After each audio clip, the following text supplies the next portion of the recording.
Un disciple lisait le livre des mutations assis dans la plaine des Jars.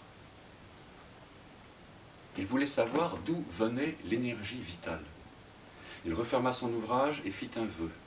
Je voyagerai, et voyagerai encore. Jamais je ne m'arrêterai tant que je n'aurai pas trouvé la source première du chi. Il traversa la ville, traversa la province, il traversa le royaume, mais il ne parvint pas à la trouver. Aussi décida-t-il de s'embarquer de par le monde. Il s'embarqua à bord d'un gros bateau et prit le large. Il vit beaucoup de choses étranges. Il vit un grand poisson. Lui aussi faisait un long voyage. Bien qu'il y sillonnait des milliers de lits, il ne parvint pas à trouver la source du chi.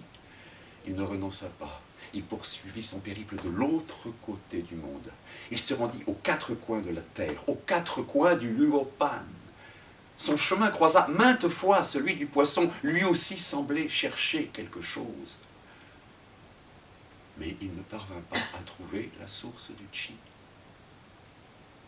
Un jour, il arriva dans le pays où les hommes parlent aux créatures et où les créatures parlent aux hommes. Voyant le grand poisson à la proue de son bateau, il lui demanda « Es-tu à la recherche de quelque chose ?» Le poisson répondit « Oui, et toi, que cherches-tu » Le disciple dit « Moi, je cherche le chi. » Le poisson dit « Qu'est-ce que le chi ?»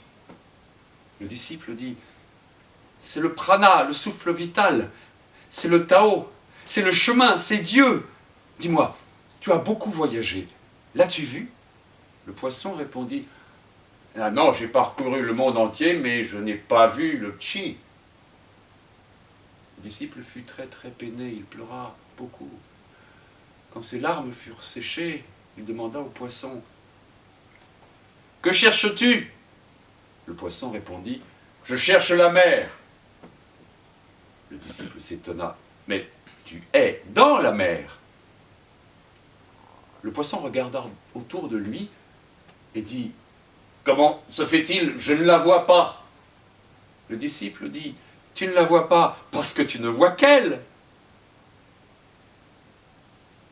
À ce moment, le disciple eut la révélation. Brin d'herbe, garde toujours en mémoire les paroles de Confucius. Les poissons oublient qu'ils vivent dans l'eau et l'homme au cœur du paradis. Le monde est le paradis, et le paradis est le monde. C'est le début de l'entendement.